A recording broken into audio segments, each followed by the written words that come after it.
Hi viewers, మనం వచ్చేసి Telangana government Telugu చూస్తూ ఉన్నాము. ఫస్ట్ లాంగ్వేజ్ ఇల్లు అనేటువంటిది సంసిద్ధత పాఠాలు వచ్చేసి చూస్తూ ఉన్నాము.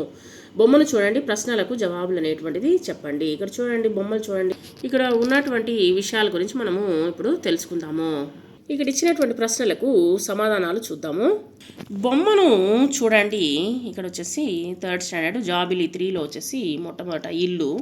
బొమ్మను చూడండి, ప్రశ్నలకు జవాబులు రాయండి. బొమ్మలో ఏ వస్తువులు కనిపిస్తున్నాయి, ఎవరెవరు ఉన్నారు? విస్తరాకులు ఉన్నాయి, తర్వాత వచ్చేసి గిన్నెలు ఉన్నాయి, గ్లాసులు, పెట్టె, గడియారము, క్యాలెండరు, అమ్మ, నాన్న, తాతయ్య, నానమ్మ, ఒక అమ్మాయి, ఒక అబ్బాయి అందరూ మనకు కనిపిస్తూ ఉన్నారు. అక్కడ కంచం ముందు పెట్టుకొని కనిపిస్తూ ఉన్నారు. కంచంలో వడ్డన చేస్తూ ఉంది అమ్మ.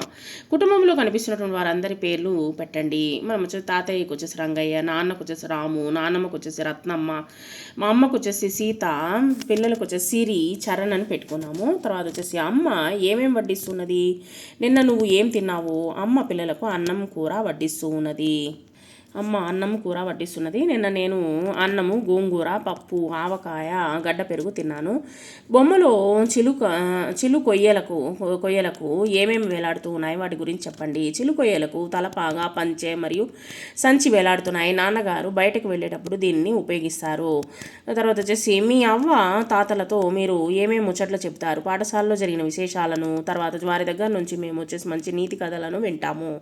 మీ ఇంట్లో ఏ వస్తువులు ఉన్నాయి, ఎవరెవరు ఉంటారో చెప్పండి. మా ఇంట్లో వచ్చేసి టీవీ, మంచము, బీరువా, కుర్చీలు ఉన్నాయి. మా ఇంట్లో వచ్చేసి అమ్మ, నాన్న, తాతయ్య, నేను, నా చెల్లెలు ఉంటాము. తర్వాత ఇక్కడ చూడండి, బొమ్మ ఆధారంగా పదాలు రాయండి. పదాలలో సరళ అక్షరాలను చుట్టండి. చుట్టిన అక్షరాలను వర్ణమాలలో గుర్తించండి.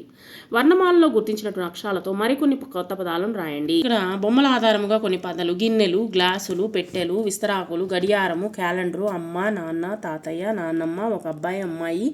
తర్వాత వచ్చేసి కిటికీలు, త్రాడు, పరుపు, వార్తాపత్రికలు, భోజనము, కంచము.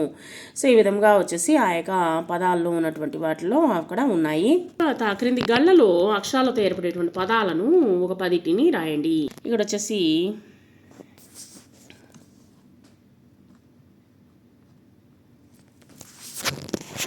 వర్ణమాలలో గుర్తించిన పదాలతో అక్షరాలతో కొన్ని పదాలను, మరికొన్ని కొత్త పదాలను రాయండి అని చెప్పాం కదా. వాటికి వచ్చేసి అల, అరక, కడవ, కడప, గడప, లత, తల, తలగడ, మరక, మర, ఆట, ఈల, ఈగ, ఇల, ఈత, ఉడత, ఊయల, ఐరావతం, ఐదు, ఏనుగు, పనస, ఓడ, ఔషధం, ఔటు, ఓటు అనేటువంటిది వర్ణమాలలో గుర్తించిన అక్షరాలతో కొన్ని పదాలు రాసాము. తర్వాత క్రింది గళ్ళలో అక్షరాలను ఏర్పడేటువంటి పదాలు అనేటువంటిది మనము ఈ యొక్క గళ్ళలో ఉన్నటువంటి వాటితో అక్షరాలు అనేటువంటిది ఏంటనే చూద్దాము. పడగ, ఈల, కలశం, రథం, లత, పనస, గంప, ఈగ, కల, బలపం.